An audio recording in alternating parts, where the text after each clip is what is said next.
pra você.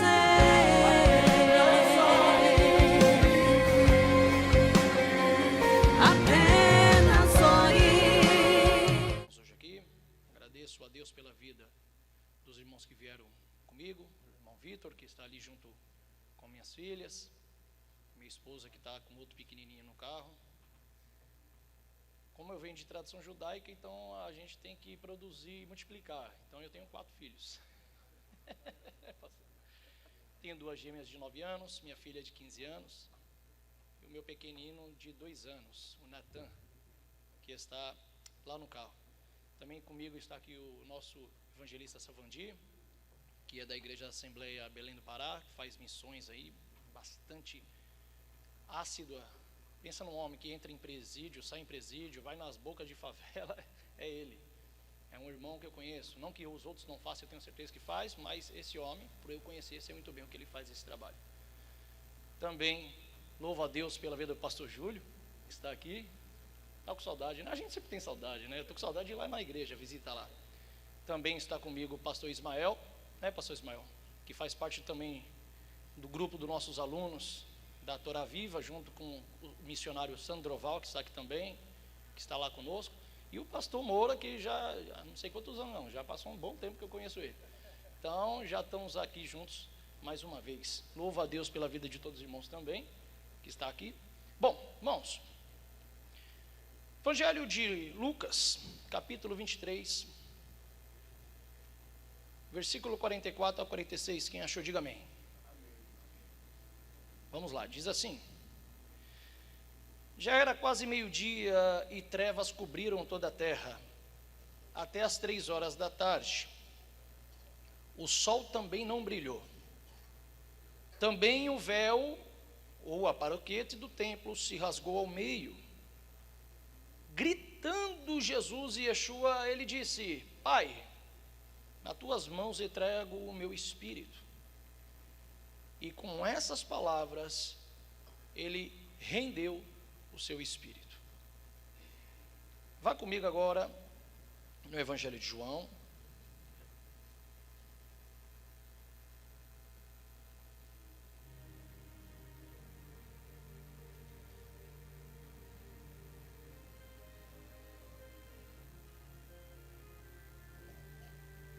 No capítulo 19.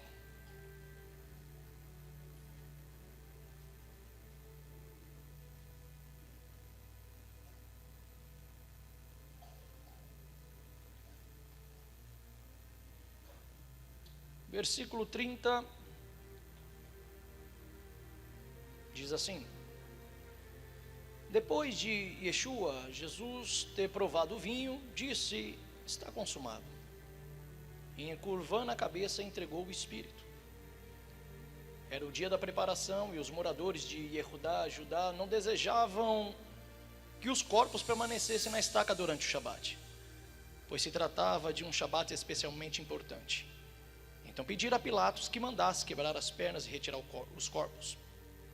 Os soldados vieram e quebraram as pernas do primeiro, que foi colocado em uma estaca ao lado de Jesus, e em seguida a do outro. Mas quando chegaram em Jesus, viram que ele já estava morto, por isso não lhe quebraram as pernas. Entretanto, um dos soldados perfurou o lado de Jesus com uma lança, e de imediato saiu sangue e água. O homem que viu isso deu testemunho, seu testemunho é verdadeiro. Ele sabe que diz a verdade, para que vocês também confiem, porque essas coisas aconteceram para que se cumprisse a passagem da Tanar, das Escrituras, que diz: nenhum dos seus ossos será quebrado. E novamente diz em outro lugar: eles olharão para aquele a quem eles perfuraram. Fecha a tua Bíblia, se assenta, me dê um pouco da sua atenção.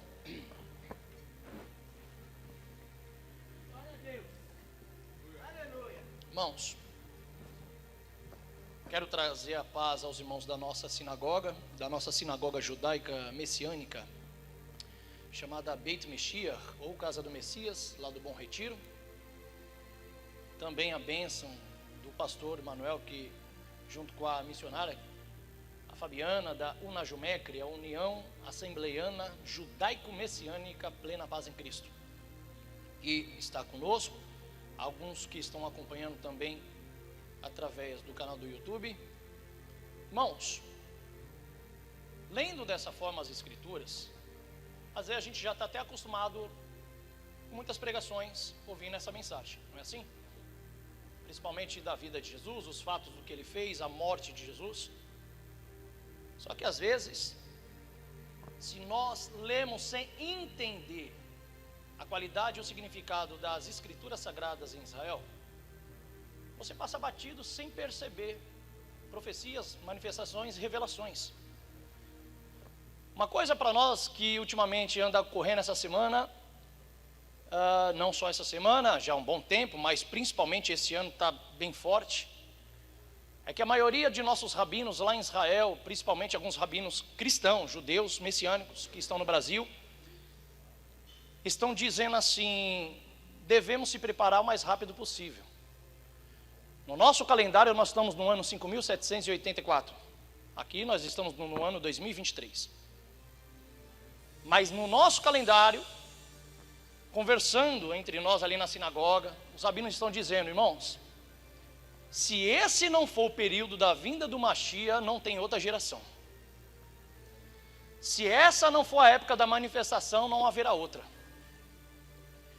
Porque é tão forte os fatos que andam ocorrendo, que poucos de nós falamos que estamos se preocupando, mas somos como diz Tiago, somos como pessoas que se olhamos no espelho, mas depois esquecemos.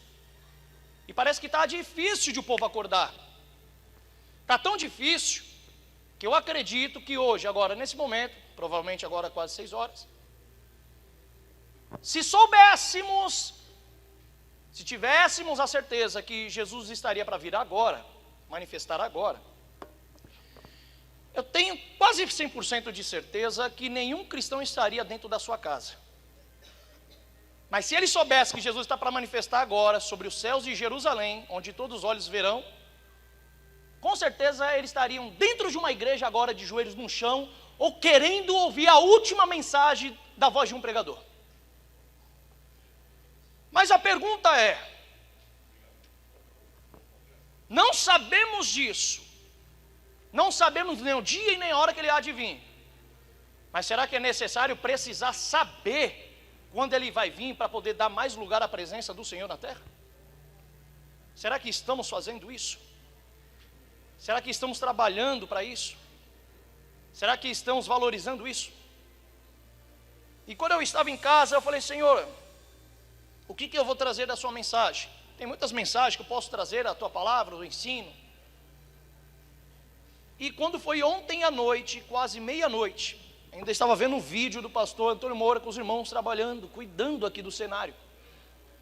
O Senhor manifestou e falou assim: pregue sobre as 7 últimas palavras que o meu filho Jesus falou antes de morrer. Fala das 7 últimas palavras, e é 7, pode contar que é 7. Quem estuda a Bíblia sabe que só foram 7 palavras que ele falaram antes de morrer. Fale dessas 7 últimas. Quem sabe alguém ainda vai acordar e vai dizer: ele está no nosso meio e eu não ainda percebi. E quando eu comecei a estudar, me veio um sono, acabei adormecendo na mesa, acordei, fui para a cama e falei: termina amanhã, Senhor, que não estou conseguindo. E o Senhor permitiu aquela graça, orei, dormi.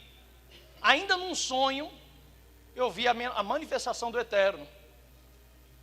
Alguém aparecia na porta da minha casa e dizia: lança um fogo no meio da porta, porque está vindo um monte de bicho. E quando eu olhava na frente da porta do meu portão, estava vindo vários insetos, aquelas lacraias grandes, percevejo, um monte de bicho, animal correndo para entrar dentro da minha casa.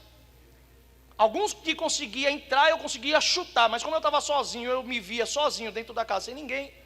Eu falava: Senhor, está entrando tudo dentro da minha casa, e são animais peçonhentos, aqui se picar a minha família me mata. O Senhor falou assim: lança fogo no meio da porta. E eu falei: mas vou lançar fogo com o quê? Quando eu falei isso no sonho, me apareceu do lado um álcool flutuando. Eu peguei o álcool, joguei no pé da porta, E quando eu jogo, o fogo vai sozinho pegando assim, ó. E o fogo que pegou no pé da porta começou a matar aqueles bichos. Os que estavam dentro começou a se retrair para fora por causa da fumaça. E os que estavam fora não entravam mais. O Senhor falou assim: prepara. Porque quando você pregar essa mensagem, e toda mensagem fica postada, manifestada, o Senhor falou assim: tem tanto demônio que vai se manifestar para se levantar, que os principais demônios não são aqueles que aqui a gente já vê, pensa que vai possuir, não. Porque o inimigo é esperto. Ele prefere trabalhar na redondeza, ao redor do homem, ao redor da mulher, não é assim? Trazendo cansaço, preguiça, falta de prestar atenção. E uma coisa que eu não falto de prestar atenção é de quando vem mensagem no altar. Se quiser passar daqui 5 dias na minha casa e perguntar o que foi pregado, como no último jovem que pregou aqui sobre Jó 4, eu vou te falar o que ele pregou. Porque a falta de atenção é o que traz a fraqueza espiritual do crente dentro da igreja.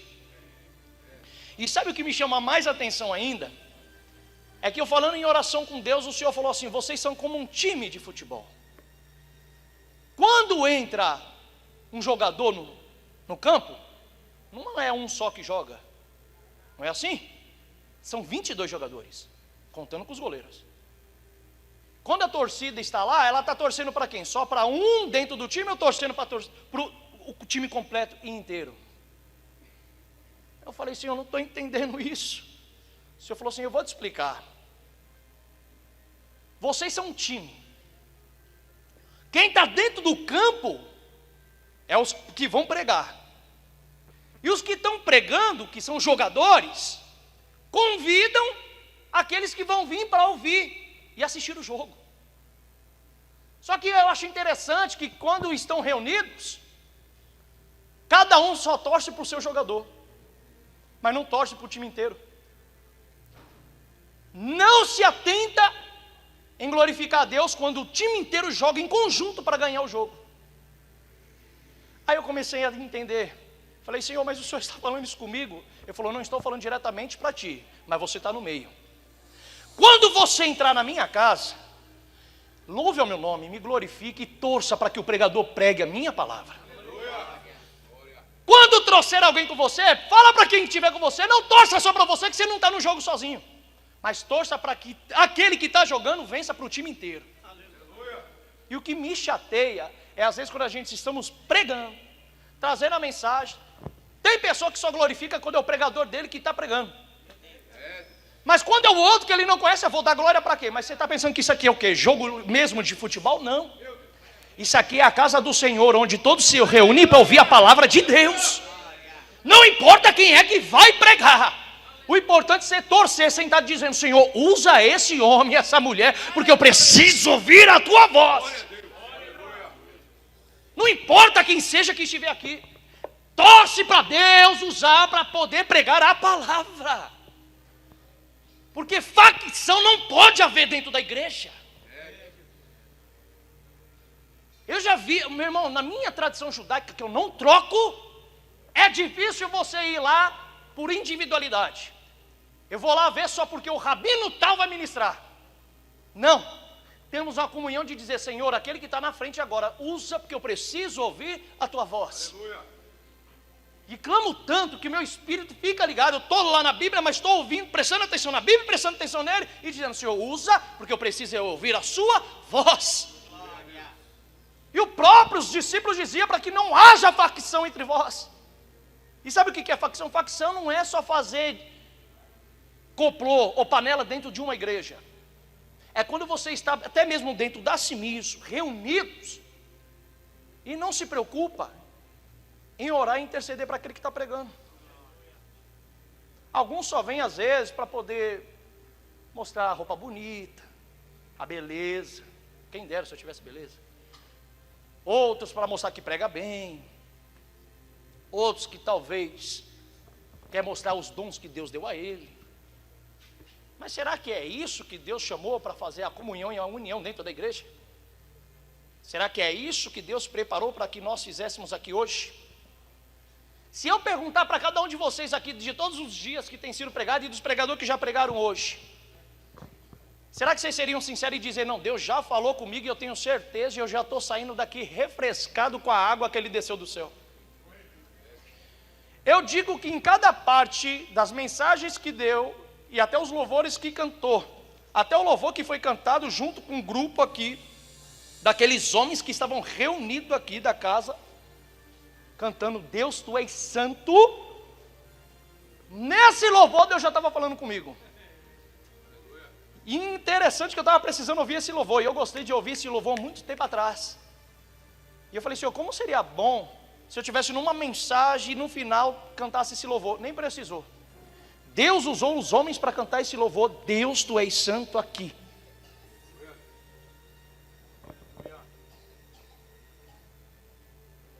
Lendo o Evangelho de Lucas 23, 46, unindo os 4 evangelhos sinóticos, ou chamado de sinopse, eles trazem um relato paralelo e fidedigno da vida e dos fatos de Jesus em Jerusalém. E quando nós lemos os 4 evangelhos cronologicamente, vemos perfeitamente que houve 7 frases que Jesus usaria como usou nas suas 7 últimas frases antes da sua morte. E cada uma dessas 7 frases, ela faz jus ao cumprimento de cada uma das profecias dentro da Tanakh, ou alguns conhecemos de Sagradas Escrituras. E o que é o cumprimento das Escrituras? Foi lido hoje aqui por um dos pregadores, que também ouvi, 2 Timóteo capítulo 3, 16, Paulo dizendo, toda a Escritura, Hakol Kitivar Hakodesh, toda a Escritura é inspirada por Deus. Quando ele diz Hakol Kitivar Hakodesh, ele está dizendo que toda Escritura, de Gênesis a Malaquias, é inspirada e útil para te corrigir, para te ensinar a maneira de viver correta, para te edificar como homem e mulher, na lei e na regra de Deus, e ser abençoado pela sua palavra. Ou seja, sem ela você não é nada. Se Paulo usa a palavra Sagradas Escrituras como o alvo para que o crente use para ser aquilo que Deus quer que ele seja, a pergunta é, será que estamos vivendo tudo que está totalmente nas Escrituras? Ou pelo menos que ainda que não consiga viver tudo, está tentando viver? Está tentando praticar? Tiago vai dizer que toda a nossa fé sem obra sabemos disso. O que é a obra? Ação, caridade, doação, não é isso? Isso é obra. Obediência às Escrituras, conhecimento e prática dos mandamentos, isso é obra. E o que é fé? No hebraico, emuná. Fé é você agir através dessas obras, crendo que está agradando alguém que está acima de você e não quem está à sua frente. Ou seja, eu não obedeço a Bíblia para agradar homens, eu obedeço a Bíblia para agradar ao Criador. Isso é fé. Toda fé sem obra é morta. Ou seja, se tu obedece a Deus fazendo caridade, doação, vigilhão, vai para o monte, jejum, consagração, vai para a igreja toda quarta, sexta, domingo, fazendo obra, maravilha. Mas quando vai para o lado da fé e não vê que tu não obedece mandamento, não segue a lei de Deus como manda para você ter limite e respeitar o teu próximo, não refreia a língua como o Tiago diz, quer ser religioso, então aprenda, a verdadeira religião é um homem que refreia a língua, que tenha conduta e ética, porque a casa do Senhor tem ordem e não é bagunçada. Aí o Senhor fala, que adianta ter obra mas não tem fé? Você está morto? Mas pastor, eu obedeço o mandamento de Deus. Professor, eu sigo as leis do Senhor. Segue. Ultimamente tem homem preferindo doutrina de homem, teologia do homem, do que mandamento da palavra. E está trocando as coisas. E acha que Deus só se agrada de obra. Você acha que se Deus se agradasse só de obra, ele escolheria Abraão só pela obra? Abraão é conhecido como o pai da? Por quê? Porque primeiro ele teve fé, acreditou, e aí sim, obedecendo ao Senhor, foi fazer a obra. Gênesis 26. E ainda ele fala para Isaac, igual teu pai, obedeça. os meus mandamentos, os meus estatutos, os meus regulamentos, assim como seu pai obedeceu, e eu serei contigo como serei com ele, e darei toda essa terra que eu prometi ao seu pai e às suas descendências, não sairá daqui. Vocês vão crescer e superabundar nessa terra. O Senhor falou assim, a ferramenta está na mão, só vai ter sucesso se usar a minha ferramenta da forma que eu mando, não como o homem quer. Olha que interessante. Preciso acelerar. Se nós lendo as Escrituras, vemos que as Sagradas Escrituras deveria ser o cumprimento das profecias que cumpriu-se em Jesus. O que é a palavra cumprir? Se nós lemos no hebraico, a palavra cumprir é maler. Maler significa encher, preencher um vazio, ou realizar e obedecer um fato. Por isso que se nós lemos, lá no Mateus 5,17, Jesus disse assim, não penses vós que eu não vim para cumprir e obedecer a lei, ou para obrogar, não. Eu não vim para anular a lei do Pai, não. Antes, eu vim para cumprir, ou no grego plerosai, ou no hebraico maler. Se lemos aqui no hebraico, está escrito, artedamo kidvatil, leafer et Torah le divrei hanevim, lo, vatil leafer kidin lemati. Não pense vocês que eu vim aqui para poder anular a lei do Pai, para fazer o que vocês acham que vocês querem, não. Antes eu vim para enmater, cumprir, obedecer, preencher o que está vazio. Ou seja, você como uma nação, Israel como uma nação inteira foi chamado como se fosse um homem para ser luz para o povo. Deus tira do Egito e põe em Canaã para poder trazer a ferramenta para o povo servir ao único Deus, mas até agora nada. E aonde vocês estão no local que era para estar preenchido, está vazio. Aí Jesus vem e faz o trabalho de uma nação inteira. Tem gente que não entende, tem gente que acha que ter ministério já é o bastante, pastor Ismael. Tem gente que não entende que tem que ser igual a Jesus e não igual o povão. Sabe o que é ser igual ao povão? É você viver a vida toda dizendo, sou crente, sou cristão, está na igreja, que maravilha. Mas você já preencheu o local que Deus te colocou? Está cheio. Cheio do quê? Cheio de alma salva? Obedecendo às Escrituras? Almas vivas? Ou não? Ou está vazio ainda? Será que Jesus tem que vir fazer o seu papel assim como ele fez o papel de Israel? Israel como luz para os gentios, que está escrito em Isaías, o profeta. Vós sois a luz. Eu escolhi vocês como luz dos gentios. O que é luz no hebraico? Ior. Or. Isso aí nós vamos até estudar em um dos meus livros. Or quer dizer haja controle. Está na hora de tirar a lei do homem e colocar a lei de Deus. Só que Israel, ao invés de ir para Canaã, botar a lei de Deus, implantar a lei de Deus, ensinar quem é Deus, ele se mistura com os cananeus. Aí o Senhor falou, mas não tem jeito. Tu acha que eu tirei vocês do Egito, de uma terra seca, só para crescer numa terra de Canaã achando que é tua? E o interessante é que Israel, quando vai para a terra de Canaã, que começa a prosperar e crescer, esqueceu do contrato com Deus. Tem gente que está entendendo. Na hora que foi para a terra de Canaã, viu que é produtiva, que está lá dentro, superabundando, usando tudo que Deus deu, que o próprio Deus disse, vocês não plantou, não colheu, não fez nada, chegou a terra, já estava lá de graça para vocês. Agora que estão ricos, abastados, abençoados, ao invés de glorificar o meu nome e trazer ao povo quem sou eu, não, vocês começam a se preocupar só com as suas casas? Começam a fazer só o que vocês querem? Como que faz para o meu reino aqui para ser implantado? Será que eu preciso enviar alguém? Aí Deus vai fazer isso, então eu vou enviar alguém. Aí ele grita lá, como diz Isaías, a quem enviarei? Aí ouve uma voz, envia-me a mim. Segundo alguns profetas e os rabinos, dizem na história que esse é o Mashiach dizendo, Senhor, Pai, manda que eu desço. Eu vou lá fazer o papel que eles não fizeram. E o mais interessante, por que Yeshua, Jesus disse, vim para maler, cumprir, ou seja, preencher? Porque para Jesus ter vindo, preencher, encher, realizar, ou tornar pleno, é porque o lugar ainda estava vazio e além disso, faltando muito para completar. Mas o que é esse vazio? O que é que não foi preenchido? E que lugar é esse? Quer ver? Uma coisa eu acho que é interessante, que toda palavra que saía da boca de Jesus não era aleatória e nem fruto de uma mente criativa. Nada que saía da boca de Jesus saía aleatoriamente. Ele não falava nada dele mesmo. Ele não dizia, não, aprendam comigo, eu vou dar uma nova lei, uma nova Torá. Não. É só vocês lerem no Evangelho de João, capítulo 12, 49. O que Jesus disse? Porque não falei por iniciativa própria de mim mesmo, mas o Pai que me enviou me deu uma ordem do que dizer e falar. Sei que o seu mandamento é vida eterna, por isso digo simplesmente o que ele me mandou.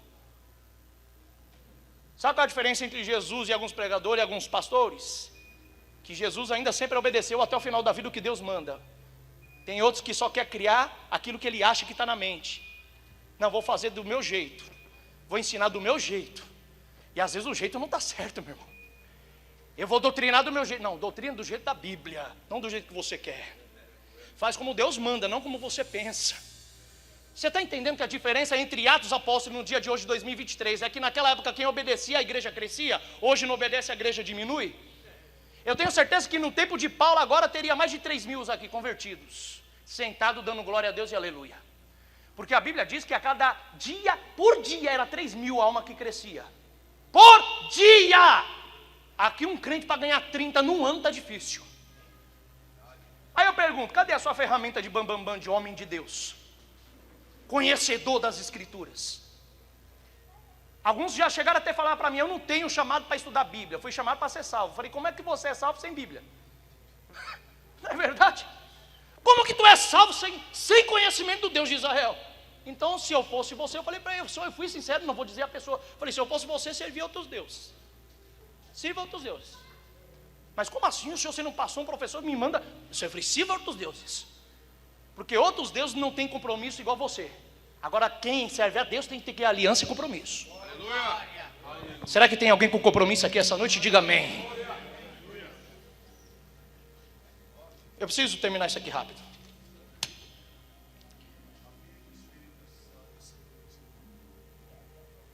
O que é que então Jesus veio para preencher aqui? Segundo Jeremias 31, está escrito: eis que está chegando dias, diz o Senhor, quando farei uma nova aliança com a casa de Israel e com a casa de Judá. Veja só o versículo 32. Essa aliança que eu estou fazendo não será como a aliança que fiz com seus pais no dia que os tomei pela mão e os tirei da terra do Egito, porque eles violaram a minha aliança. Ainda que de minha parte tenha sido como um marido para eles, diz o Senhor. Qual era a aliança? A aliança está em Gênesis 15, 13. Assim como está lá em Êxodo 19. Qual é a aliança? Deus falou para Abraão: Abraão, a tua descendência hoje é escrava, mas depois de 400 anos eu verei o sofrimento, tirarei eles de lá e farei eles voltar para as mesmas terras, mas como donos dela. Porém tem uma aliança, tem que seguir a minha regra, tem que seguir as minhas leis, eu vou entregar na mão deles. Como que Deus faz isso? Êxodo capítulo 19, lá no pé do monte Sinai. Deus aparece para eles no pé, depois de 3 meses da saída do Egito. Para quem não sabe, esse terceiro mês no pé do monte Sinai é a conhecida festa de Pentecoste. Tem crente que diz ser pentecostal e nem sabe o que é. Na festa do Pentecoste, Deus vai lá e aparece e entrega as tábuas dos mandamentos. Ou seja, aprendi aqui uma coisa: ser pentecostal não é você vir de cara bonita, dizer que é crente, pular e falar em língua. Ser pentecostal é você obedecer os mandamentos e empregar a Deus na terra que Deus te colocou. É você fazer as pessoas mudar de vida, mudar de história, de cultura, ser uma nova, como diz 1 Coríntios 5, uma nova criatura. Se a pessoa dizer, achar que só ser criatura é só crer, está perdida. Porque só vai ter fé, mas não vai ter obra, está morta.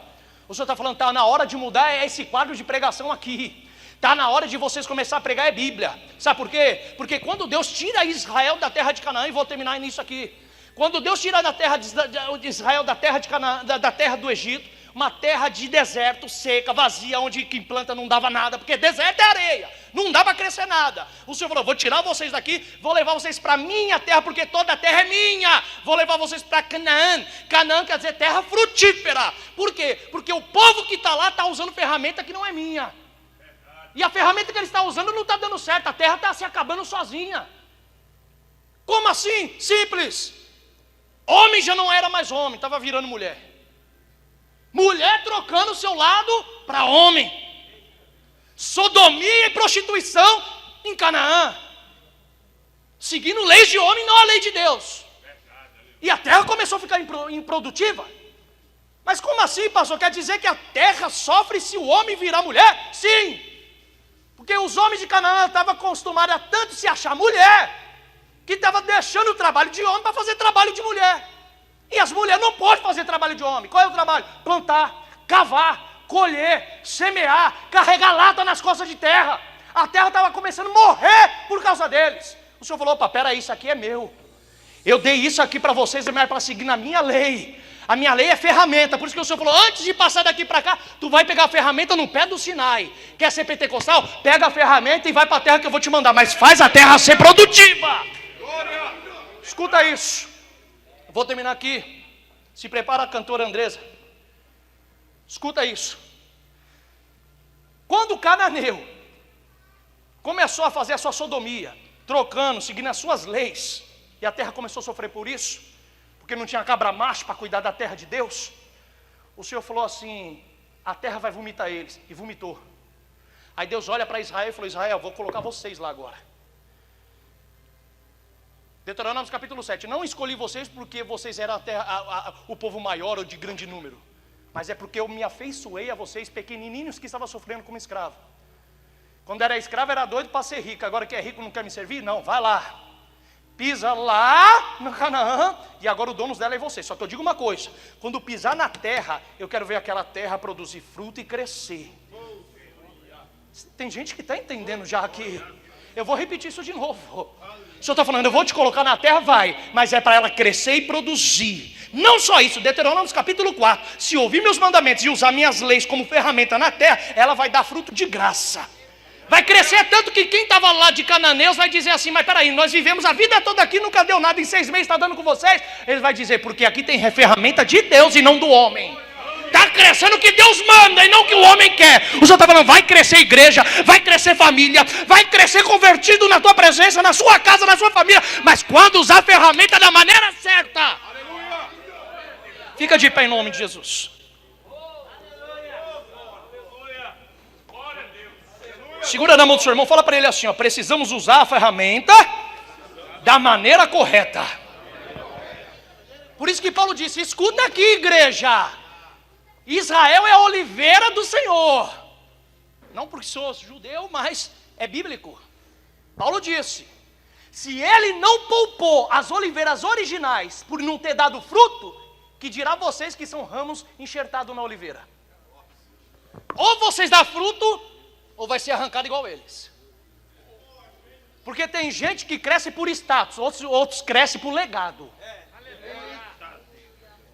Status você compra, status você financia, Facebook, YouTube, WhatsApp, e você cresce de nome. Pega tanta essa vontade de crescer que acaba esquecendo que quem tem que crescer é Jesus e não você. E aí aquela multidão de gente ignorante fala assim: ah, hoje é tal, aí eu vou lá, e sai correndo só porque é ele. Tem pregador que prega melhor e fala a verdade, mas não quer ouvir. Só que o Senhor falou assim: presta atenção, quem tem status, uma hora acaba. Quem tem legado, fica marcado pela história inteira. Pega os homens de status e vê onde está hoje. Não ouço mais o nome deles. Mas sabe quem é Abraão? Sabe quem é Isaac e Jacó? Sei. Por quê? Porque não fez status, foi legado. Sabe quem é Moisés? Sei. Por quê? Porque não foi status, foi legado, está escrito. O Senhor está falando: ainda que morra, mas vai ter um livro escrito com o teu nome, porque vão saber que houve um homem de Deus lá na terra.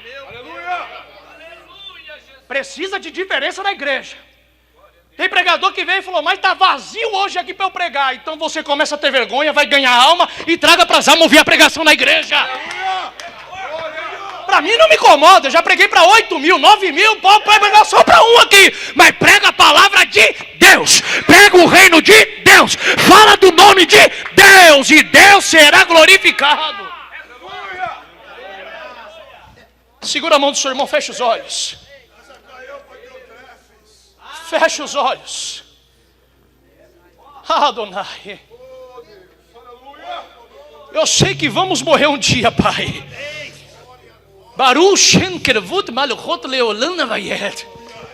Como diz: bendito seja o nome do teu grandioso reino para todo sempre. Assim como ele disse, João, que eu diminua, mas o Senhor cresça. Eu vou dizer: Pai, eu não desejo status, eu quero legado. Eu quero pedir aqui ao Senhor por mim, pelos meus irmãos, como Eliseu falou para Elias. Pai, eu sei que tu vai subir na carruagem, mas eu quero a porção, mas é dobrada. Por quê? Porque Eliseu queria legado e não status. Adonai.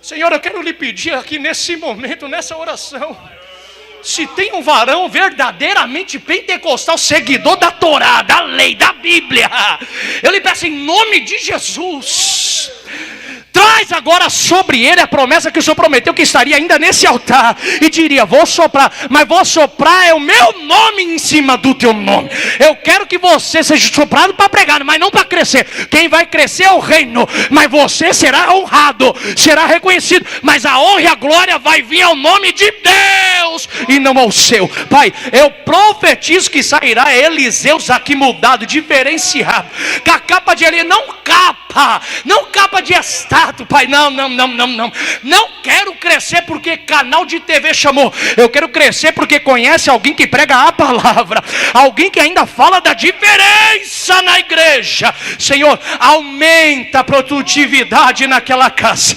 visita os homens de Deus que estão aqui, visita os pastores de ovelha verdadeira. Senhor, tem pasto precisando crescer, e eu profetizo que vai superando dar pasto aqui hoje, vai crescer hoje, vai mudar hoje, e a glória do Senhor vai descer ainda aqui essa noite.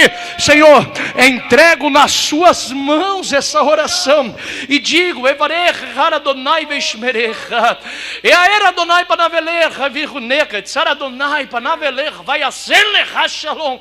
Que o Senhor te abençoe e te guarde. Que o Senhor resplandeça o teu rosto sobre ti, tenha misericórdia de ti.